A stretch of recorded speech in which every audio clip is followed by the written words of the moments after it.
Y a las 9:33 vamos entonces hoy con nuestra primera entrevista. El Poder Legislativo designó y juramentó a los funcionarios que encabezan el poder llamado moral en Venezuela o poder ciudadano. Tarek William Saab, fiscal general de la República; Alfredo Ruiz, defensor del pueblo; Gustavo Vizcaíno, contralor general. A ver, ¿qué conclusión podemos sacar de esta designación? Consultamos con Zair Mundaray, abogado penalista, quien fue fiscal del Ministerio Público por 17 años. Zair, muy buenos días. Gracias por atendernos. Hola, César Miguel. No, gracias a ti por la invitación. Acá a la orden. ¿Qué comentario te merece esta designación? Bueno, como ciudadano es absolutamente vergonzoso. Es vergonzoso que se haya designado a quienes han precisamente destruido o quienes han contribuido precisamente a la destrucción de lo que es el poder ciudadano y incumplido todos los fines constitucionales que éste tiene. Tarek William Saab está descalificado para ser fiscal general. Primero, no cumple con ninguno de los requisitos constitucionales para ello. Hay gente que no sabe, por ejemplo, que para ser fiscal general tú requieres tener una especialidad en la materia, en este caso la materia penal, pero es que Tarek William Saab no cumple ninguno de los requisitos. Él se autoadjudicó ahora un título de especialista en Derecho Penal en la Escuela Nacional de Fiscales, es decir, un título que el mismo fiscal general firma. Es decir, ahora es que medio tiene uno de los requisitos. Tiene militancia política abierta, lo cual está prohibido. Jamás fue ni juez, no tuvo 15 años de litigante, no cumple ninguno de los requisitos constitucionales.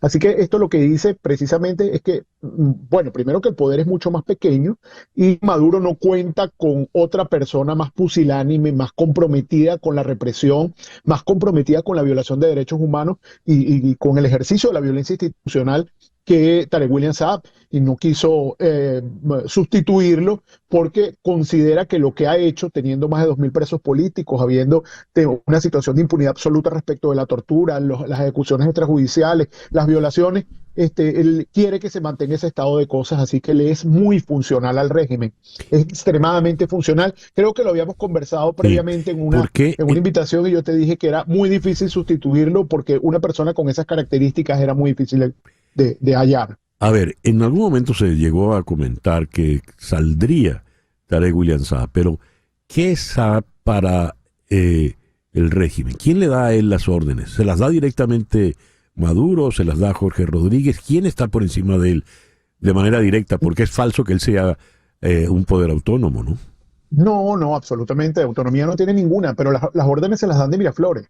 De hecho, había una pugnacidad por tratar de controlar el Ministerio Público, que bueno, es esencial respecto de la persecución y la represión. Por eso es que vimos que Catherine Harrington estaba entre la lista. Y Catherine Harrington era tal vez la ficha o la posibilidad o la pelea que tenía Diosdado Cabello, porque siempre ha respondido a los intereses de Diosdado Cabello. Los hermanos Rodríguez tenían un candidato que no se presentó y esto dice mucho de la venida menos y de cómo les han ido quitando fichas dentro de esto. Pero además controla también Miraflores, la Defensoría del Pueblo, porque Alfredo Ruiz no es más que él siempre fue el asistente de Tarek William Saab dentro de la Defensoría del Pueblo que, por cierto, a mucha gente se le olvida que la Alianza Global de Instituciones Nacionales de Derechos Humanos, que son los que hacen veeduría de todos los ombudsman a nivel mundial, degradó a categoría B, es decir, que la Defensoría del Pueblo de Venezuela no cumple con ninguno de los objetivos del Acuerdo de París, que son independencia, transparencia y hacerle contrapeso o control al gobierno. Así que es prácticamente una institución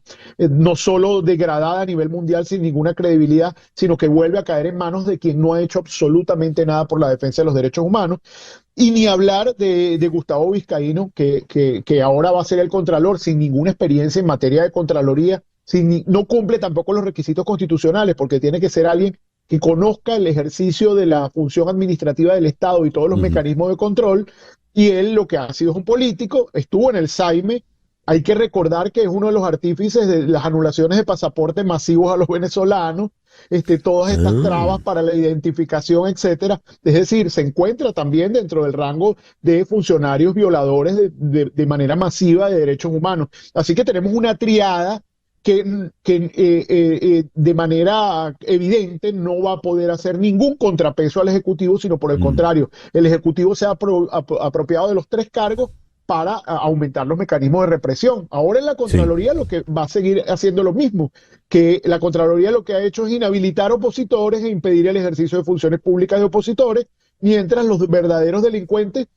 Bueno, fíjate que la Contraloría no ha inhabilitado a Tarek El Aissami, por ejemplo. Tarek El Aissami puede optar a una función pública y después robarse 23.000 millones. Eso te dice el nivel de compromiso que tiene este organismo. Antes de cerrar la conversación, Zahir, me llamó la atención lo que dijiste, que los hermanos Rodríguez tenían un candidato para sustituir a Saab, pero que no lo presentaron, y eso es prueba de cómo han decaído en el poder. ¿Podrías ahondar un poco en eso, por favor? Sí, bueno, para nadie es un secreto, por ejemplo, que todo lo que todo el sismo que hay dentro de la industria petrolera, de alguna manera ha hecho retroceder toda la influencia que tenían los hermanos Rodríguez, pero también esto es producto del gran fracaso de Jorge Rodríguez, que era el artífice, o sigue siendo la mano que mece la cuna detrás del sistema electoral, y que había ofrecido que iba a haber una victoria segura. Por eso el empoderamiento de Diosdado Cabello y el retroceso evidente de Jorge Rodríguez, sobre todo. Ellos tenían un candidato que era Larry de Boe, que además, si tú lo ves, está en casi todos los organismos donde ha habido intervenciones de manera posterior a la caída de la organización criminal de Tarek El Aissami. Él lo colocaron en la CBG, lo colocaron en la Asociación de Criptoactivos, en todos lados lo colocaron. Y se decía que estaba en la pugna por el Ministerio Público. Obviamente eso no se lo concedió Maduro, ni tampoco le concedió al ala de Cabello la posibilidad de que incorporara a alguien de su confianza, sino simplemente cerró filas con quien le ha sido funcional todos estos últimos años y quien se ha prestado para las peores aberraciones en materia de derechos humanos, tanto de tener niños presos como tenemos el día de hoy. Eso no se había visto jamás en el país. Zahir, muchas gracias por atendernos en esta mañana. No, gracias a ti, César Miguel. Siempre a la orden. Zahir Mundaray es abogado penalista y fue fiscal en el Ministerio Público por espacio de 17 años. Hacemos ahora una pequeña pausa y al regreso nos ocupamos de el nuevo pleito que ha casado el canciller de Maduro, ahora nada menos que con Colombia. Se peleó con Brasil y ahora le toca a Gustavo Petro. Esto es En Conexión por Éxito 107.1 FM en Miami.